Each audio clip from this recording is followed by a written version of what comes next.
आज का टॉपिक है यंग्स डबल स्लिट एक्सपेरिमेंट। जब हाइगन ने वेव नेचर थ्योरी को दिया था सबसे पहले 1680 में, तब उसके इस कॉन्सेप्ट को एक्सेप्ट नहीं किया गया था क्योंकि उसका कोई भी एक्सपेरिमेंटल एविडेंस नहीं था।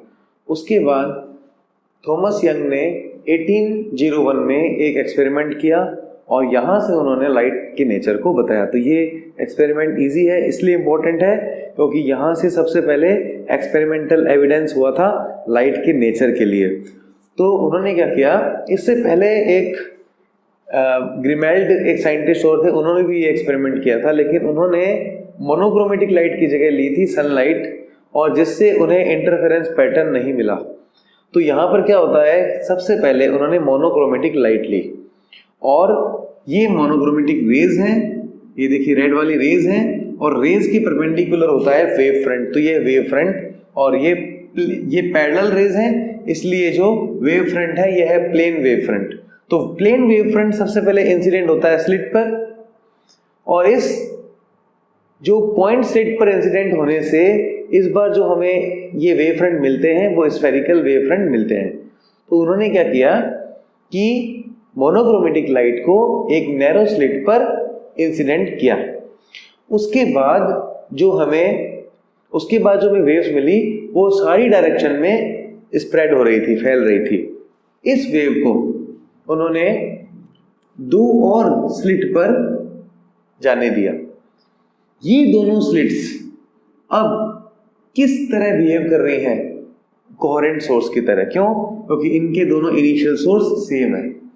तो ये क्योंकि दोनों कोहेरेंट सोर्स बन गए, अब इनसे निकलने वाली जो वेव्स होंगी वो आपस में क्या होंगी, सुपर इम्पोज, और अलग अलग फेज पर अगर देखिए, अगर जहां पर ये सुपर इम्पोज हो रही है वो सेम फेज में होगा तो क्या बनेगा, ब्राइट फ्रिंज बनेगी। तो जो इंटरफेरेंस होता है उसको हम बोलते हैं कंस्ट्रक्टिव इंटरफेरेंस। और जब ये दोनों आपस में क्या होगी, अपोजिट फेज में होगी और सुपर इम्पोज करेंगी, उस कंडीशन में जो इंटरफेरेंस होगा वो डिस्ट्रक्टिव इंटरफेरेंस होगा। ठीक है, तो उन्होंने ये देखा, देखो उन्होंने क्या देखा, उन्होंने क्या ऑब्जर्व किया, उन्होंने यहाँ पे देखिए, यहाँ पर मोनोक्रोमेटिक लाइट सोर्स है, मोनोक्रोमेटिक लाइट यहाँ से गई, फिर आगे 2 स्लिट और है, ये जो लाइट है वो 2 पार्ट में डिवाइड हो गई, और ये जो वेव्स हैं जब आपस में सुपर इम्पोज हुई तो उन्हें स्क्रीन पर एक ब्राइट फ्रिंज, एक डार्क फ्रिंज, ब्राइट फ्रिंज और dark fringe, alternatively bright fringe और डार्क फ्रिंज मिली। तो इससे उन्होंने ये कंक्लूजन निकाला आगे कि ब्राइट फ्रिंज इसलिए मिली क्योंकि दोनों वेव्स का कंस्ट्रक्टिव इंटरफेरेंस हुआ था, और डार्क फ्रिंज इसलिए मिली क्योंकि दोनों वेव्स का ब्राइट फ्रिंज इसलिए मिली कंस्ट्रक्टिव इंटरफेरेंस, और डार्क फ्रिंज इसलिए मिली क्योंकि डिस्ट्रक्टिव इंटरफेरेंस हुआ था। उसके बाद ये जो डायग्राम है ये भी इसी का डायग्राम है, लेकिन ये आप देख रहे हैं 2 डायमेंशन में, और ये डायग्राम है 3 डायमेंशन में। ये ऐसे रखी हुई है स्लिट, यहाँ एक स्लिट है, देखो इस स्लिट में से लाइट एंटर करती है और आगे 2 स्लिट पर इंसिडेंट होती है। यहां से जो वेव्स आती है वो सुपर इम्पोज होकर स्क्रीन पर ऐसा पैटर्न बनाती है। इस पैटर्न को बोलते हैं इंटरफेरेंस पैटर्न। तो नेक्स्ट है experimental arrangement of Young's double slit experiment. तो उन्होंने एक्सपेरिमेंट के लिए मोनोक्रोमेटिक लाइट सोर्स लिया था। ये मोनोक्रोमेटिक लाइट सोर्स का मतलब इसमें से जो लाइट वेव्स निकलेंगी, रेज निकलेंगी, उनमें केवल एक ही वेवलेंथ होगी, एक ही वेवलेंथ होनी चाहिए। मोनोक्रोमेटिक लाइट सोर्स कैसे बनता है, तो ये सोडियम लैंप लिया इन्होंने। तो थॉमस यंग ने मोनोक्रोमेटिक लाइट सोर्स की जगह के लिए सोडियम लैंप लिया। तो उस सोडियम लैंप से येलो कलर की लाइट निकलती थी, और ये येलो कलर की लाइट के आगे इन्होंने रखा एक narrow slit.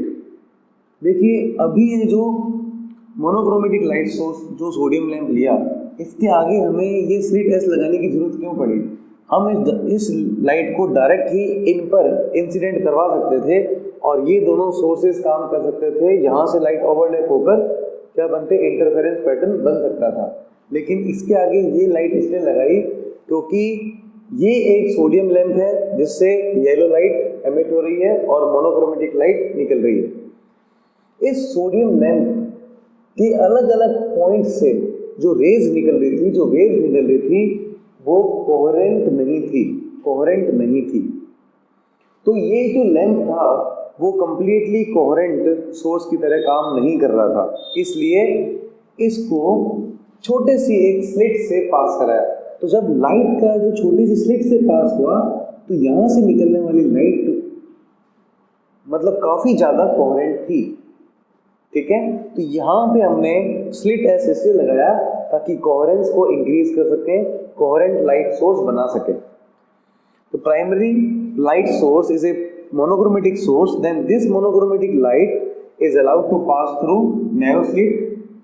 This light source behave as a ideal light source because this source is behaving as a coherent source. तो आपको समझ में आया कि हमने सोडियम लैंप के आगे ये नैरो स्लिट एस क्यों लगाया। इसके बाद इस देखिए ये जो स्लिट है, इससे स्लिट से जो वेव फ्रंट निकलता है वो सिलेंड्रिकल वेव फ्रंट होता है। ये सिलेंड्रिकल वेव फ्रंट आगे जाएगा और ये सिलेंड्रिकल वेव फ्रंट इन दोनों स्लिट्स पर इंसिडेंट होगा।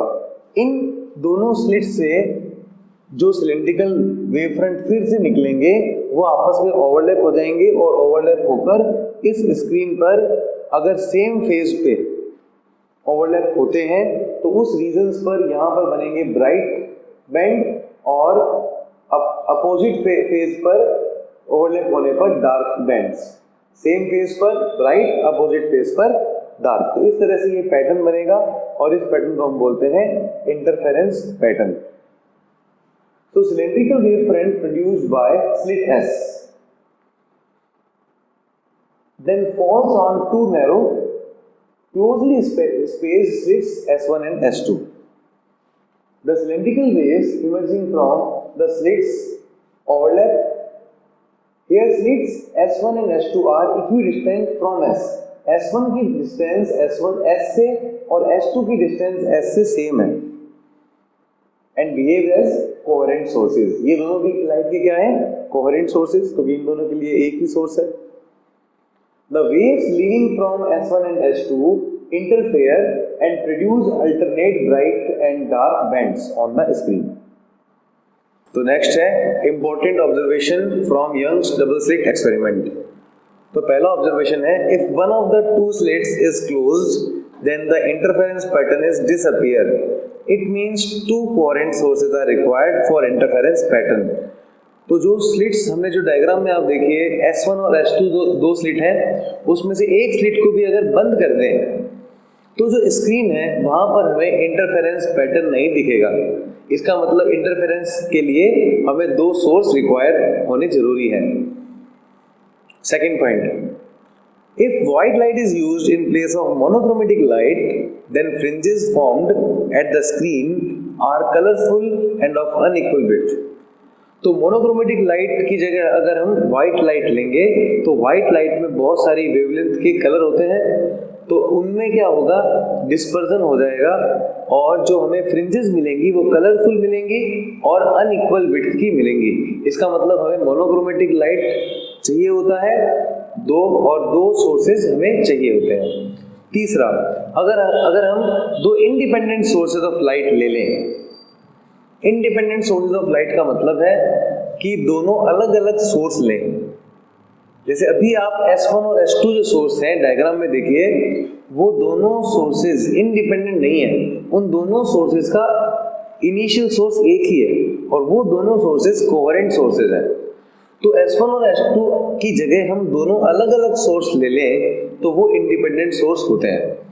तो अगर हम दो इंडिपेंडेंट सोर्स लेंगे तो जो इंटरफेरेंस पैटर्न बनेगा वो फिक्स नहीं होगा और जो ब्राइट एंड डार्क फ्रिंजेस है वो चेंज होती रहेंगी, मतलब अपनी एक पर्टिकुलर लोकेशन पर फिक्स नहीं रहेंगी। ठीक है, या हम कह सकते हैं इंटरफेरेंस पैटर्न स्टेबल नहीं रहेगा।